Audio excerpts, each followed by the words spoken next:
কিছু নসিহত আমি দেবো, যার জন্য কেউ ব্যস্ত হবেন না। যদি বাচ্চা থাকে তাহলে একটু চুপ করার চেষ্টা করবেন।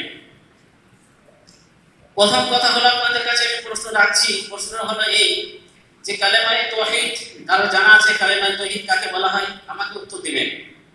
কালেমায়ে তাওহীদ কাকে বলা হয় এটা জানা আছে?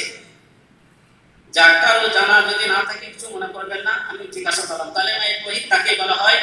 লা ইলাহা ইল্লাল্লাহ, মুহাম্মদুর রাসূলুল্লাহ নয় কিন্তু, লা ইলাহা ইল্লাল্লাহ কে কালেমায়ে তাওহীদ বলা হয়। এই কালেমায়ে তাওহীদের হাকিকাত মানে যাকে বলা হয় গোপনীয় যে একটা মানে রয়েছে এর মধ্যে, আর একটা জাহিদি মানে রয়েছে।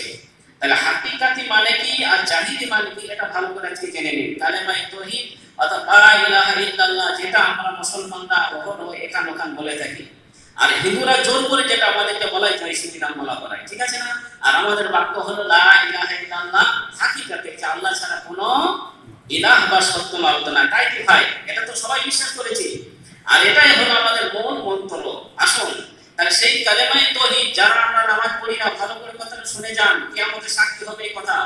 তাহলে ভালো করে বুঝুন কালেমায়ে তাওহীদ কাকে বলা হয়। যে কালেমা বললে পরে মরণের আগে যদি পড়ে যায় তাহলে ইনশাআল্লাহ জান্নাতে যাবে। শুনেছেন না শুনেন নাই?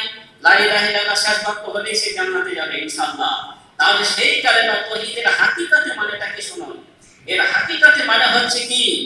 হাকিকাতে মানে হচ্ছে কালেমায়ে তাওহীদের আল্লাহ সুবহানাহু ওয়া তাআলা যা আদেশ করেছে, যা নির্দেশ করেছেন, যা তিনি বলেছেন, যা তিনি আমাদেরকে হুকুম দিয়েছেন সেটাকে মান্য করা, লা ইলাহা ইল্লাল্লাহ। হ্যাঁ, আর এরপরে যেটা মানে হচ্ছে ইল্লাল্লাহ মানে হচ্ছে আল্লাহ সুবহানাহু ওয়া তাআলা যা তিনি আমাদেরকে কি করেছেন, বারণ করেছেন, সাবধান করেছেন, বিরত থাকতে বলেছেন, সে থেকে বর্জন করা, এর মানে হলো লা ইলাহা ইল্লাল্লাহ। বুঝে আসছে কথাটা? এটা আমরা হাকিকাতে মানে, গোপনীয় মানে। আর প্রকাশ্য যে মানে আমরা বলে থাকি যে আল্লাহ ছাড়া কোনো সত্য মাবুদ নাই। তাহলে এর ভেতরে লা ইলাহা ইল্লাল্লাহর ভেতরে হাকিকাতে মানে যেটা বুঝলাম যে নির্দেশ করেছে বলতে কাকে বোঝা হয়, নির্দেশ বলতে কাকে বোঝানো হয়।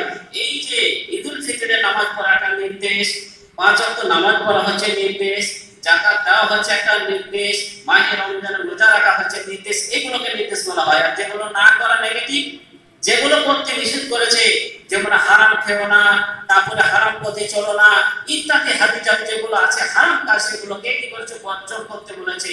তাহলে এক কথায় লা ইলাহা ইল্লাল্লাহর হাকিকাতে মানে যা আদেশ করেছে তা মানা, আর যা নিষেধ করেছে তার থেকে বর্জন করা, না হলো লা ইলাহা ইল্লাল্লাহ। ভালো করে বুঝলাম? এর ভেতরে ইসলামটা গোটাটাই ভরে দিলাম, ভালো করে বুঝুন। আর এটাই হচ্ছে লা ইলাহা ইল্লাল্লাহ মূল মন্ত্র। তার কারণ বললেই শেষ বেলাতে আমি কি হব, জান্নাতে যাব। এবার আসুন তাহলে লা ইলাহা ইল্লাল্লাহ বুঝে এলো মানেটা। আসুন এই লা ইলাহা ইল্লাল্লাহ আল্লাহ সুবহানাহু ওয়া তাআলা পবিত্র কোরআন সূরা তাহা 14 নম্বর আয়াতের মধ্যে কি বলছে এটা একটু ভালো করে শুনুন।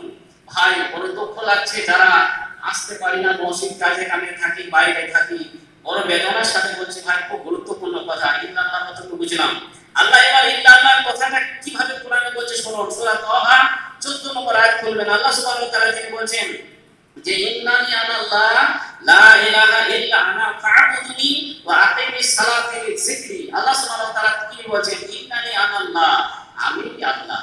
ইন্নানি আনাল্লাহ, আল্লাহ বলছে আমি আল্লাহ। কিরকম আল্লাহ? লা ইলাহা ইল্লাল্লাহ, আমি ছাড়া পৃথিবীর বুকে তোমাদের কেউ নাই। আল্লাহু আকবার। এ কি কম কোরআনের কথা গো। হ্যাঁ, আল্লাহ বলছে আমি আল্লাহ, আর আমি ছাড়া তোমাদের কোনো সত্য মাবুদ নাই। এরপরে কি বলছে? ফা'বুদনি, তোমরা আমার ইবাদত করো। তাহলে ইবাদতের কথা হলো কি? ইবাদতের কথা হলো একমাত্র আল্লাহকে সর্ব অবস্থায় যা তিনি হুকুম করেছে তা পুঙ্খানুপুঙ্খ পালন করার নামই হলো ইবাদত। এবার কি বলছে? ওয়া আকিমিস সালাতা লিযিকরি, এবার তোমরা কি করো? তোমরা সালাত প্রতিষ্ঠা করো, তোমরা সালাত প্রতিষ্ঠা করো, সালাত তোমরা পড়ো। তাহলে এক আয়াতের ভেতরে আল্লাহ কত সুন্দর কথা বলে দিলেন যে আমি আল্লাহ, আর আমি ছাড়া কে সত্য মাবুদ নাই, আমার ইবাদত করো, আর কি করো? তোমরা সালাত প্রতিষ্ঠা করো। ভাই আয়াত এবং ইনশাআল্লাহ আমরা ইনশাআল্লাহ মানব তো? সকলে বলুন ভাই, মানব তো ইনশাআল্লাহ? বলুন ভাই, মুসলমান আমরা, বলুন মানব। তাহলে এবার লা ইলাহা ইল্লাল্লাহ চলে গেল কথাটা। আজ থেকে ভালো করে বুঝে নিন ইল্লাল্লাহ জিনিসটা কি হলো বুঝতে পারলাম। তবে ইল্লাল্লাহকে ইনকার করবেন না, আপনাদের মানুষ আছে ইল্লাল্লাহ ইল্লাল্লাহ ইল্লাল্লাহ, এরকম নয়। লা ইল্লাল্লাহ, এই লা ইলাহা এরকম ভাষা যেন না হয় যে আল্লাহ ছাড়া কোনো সত্য মাবুদ নাই। বেশ, বুঝে গেলাম। এবার আপনাদের কাছে প্রশ্ন করি, এই লা ইলাহা ইল্লাল্লাহ বলার পরে আমাদের এবার করণীয় কি হলো? আমাদের এবার কি বলতে হলো?